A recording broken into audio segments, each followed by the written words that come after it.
Assalamualaikum to all my brothers and sisters all around the world, pati na rin po sa ating mga kapatid sa ibang relihiyon na nasa iba't ibang parte ng mundo at ng Pilipinas. Kamusta po kayong lahat? Inshallah, nasa mabuti po kayong kalagayan. So for today's video is all about this boy, okay, a Malaysian boy na kinidnap. Nabalitaan niyo na ba yun?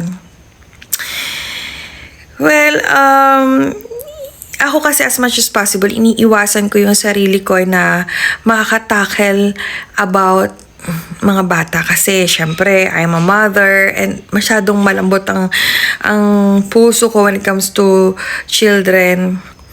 Alam mo, wala kasing laban eh. But when I heard the voice record doon kay Madam Maharlika, grabe yung paghuhumindik ng kaisipan ko, yung balahibo ko tumaas talaga, as in nakakaiyak, yung hindi ko ma-imagine na ganun yung pinagdaanan nitong batang ito. Okay, hindi ko maintindihan kung bakit ang gobyerno bulag ba itong si Remulla na lang. Sige, ito para sa iyo, Remulla. Yes, head ka pa naman ng kung ano man 'yan. Para sa iyo, sir, okay. Hindi ko ma-imagine yung sinasabi mo na nakakakuha kayo ng lead doon mismo sa kotse ng tegi ng driver. Okay? Sa tingin mo ba, kayo mga viewers ko, subscriber ko, kayo mga kaibigan ko, sa tingin nyo ba, itong kumidnap sa Malaysian foreigner na to, pagpaplanuhan ba nila ang isang krimen ng utak biya lang? $20 million ang kinuha doon, ang niransom nila doon sa bata. Sa $20 million, sa tingin nyo ba easy-easing tao to? No. Tapos sasabihin ni Remulla, nakuha naman yung picture, yung plano, yung execution, kung paano gagawin. Grabe, mag-stick lang kayo doon. Dahil sa nakita nyo, ayun na ang kasagutan. Hindi ba lang ba pumasok sa isip nyo na ito, inililigaw kayo ng sitwasyon? Inililigaw na parang dinadrive kayo nitong mga kidnapper na to doon sa sitwasyon na ito ang mga ginawa namin para hindi nyo sila matrace? Ay, nako, Diyos ko po. Kahit sino naman siguro na marunong yung kahit pa paano may critical thinking. Sige, pagpalagay na natin, hindi lahat nakakapag-isip ng ganun.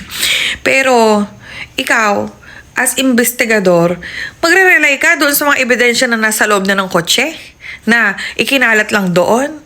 Ako siguro kung ako ang gagawa ng krimen, katulad ng mga politiko na nagnanakaw sa kaban ng bayan, hindi ako mag-iiwan ng ebidensya. Walang ebidensya. Pero ito, matalino to kidnapper na to. Guys, matalino to. Bakit? Nag-iwan sila ng tracking. Pero, yung tracking na yun, palis siya. Kasi ang iisipin ng mga polis, ay ito na, itong susundan natin. No. Sa intelligence, okay, huwag kang magsisettle lang sa mga bagay na nakita mo. Kailangan may theory ka. Kailangan alam mo yung mga consequences, conclusion, lahat na ng C. Oo. Nako, Diyos ko, Lord, inshallah, masolve itong problem na to. Kawawa ang mga foreigner na nandito din naman sa Pilipinas na nagtatrabaho at nag-i-invest lang naman sa Pilipinas. Kung ganyan ang laging mangyayari. $20 million is hindi naman siya basta pera lang na 100 milyon. Katumbas ng $20 million is how much? $1 million is sabihin mo ng 58 million na. Grabe. Guys, okay. Ito total, binanggit na rin naman ni Madam Maharlika na kung sino pa yung nasa pinakamataas, laging involved yan sa kidnapping sa Turkey, di ba si Lisa Tanas? Hindi nyo ba naisip, behind that,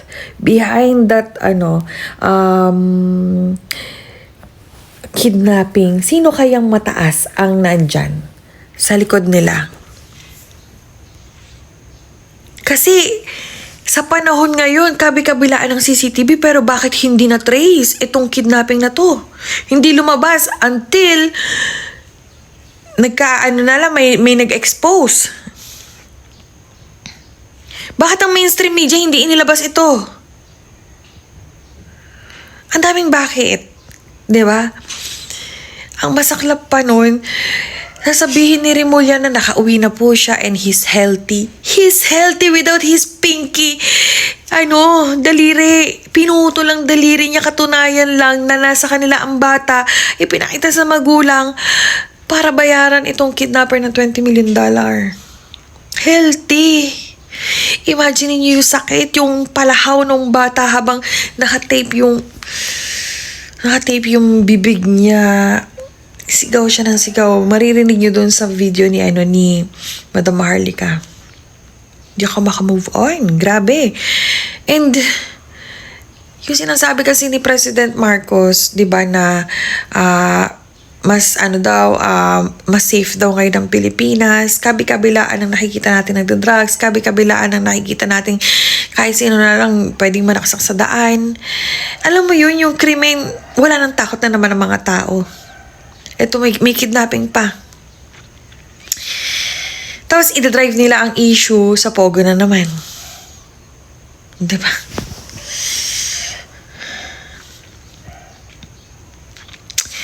Kaya, minsan kahit na gusto mong tulungan na lang talaga ang Pilipinas, para bang sasabihin mo na lang, ba't ko tutulungan ang Pilipinas kung ganyan naman ang ginagawa ng nasa admin, di ba? So, mas maganda, sinupin mo na lang ang pamilya mo para wala ka talagang pag-aalinlangan, ganun. Sa damakmak na CCTV, nakita yung bata na sa sa isang bakanting lugar. Ano yun? Walang traces kung nasa yung sasabihin, meron daw picture, ito yung plano. Nakita daw ng tao ni Remulla sa mismong kotse. Hanggang doon na lang yun. Maniwala kayo sa akin, guys. Behind this kidnapping, may taong malaki. May taong mas malaki sa iniisip ninyo. Kasi kung kidnapping lang, sige, pagpalagay ng itong mga taong nang kidnap is mga normal na tao. Sa tingin nyo, paano niya makikilala itong Malaysian na to? Talagang napakayaman at kaya magbayad ng $20 million. Anyway, masyado masalimuot, okay guys. Pero this video will open our eyes na hindi na tayo kailangan talaga magpakasiguro sa ating paligid. Pakaingatan nyo ang inyong mga anak. Huwag kayong masyadong relax tulad nung panahon ni Tatay Digong.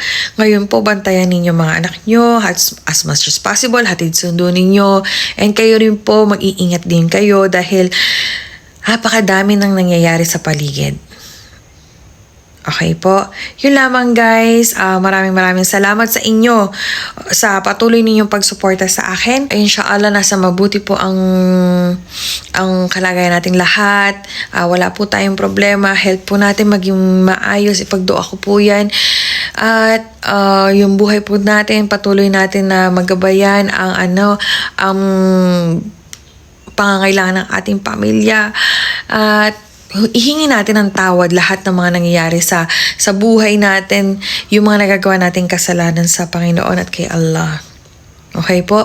Yun lamang guys. Maraming salamat. Assalamualaikum.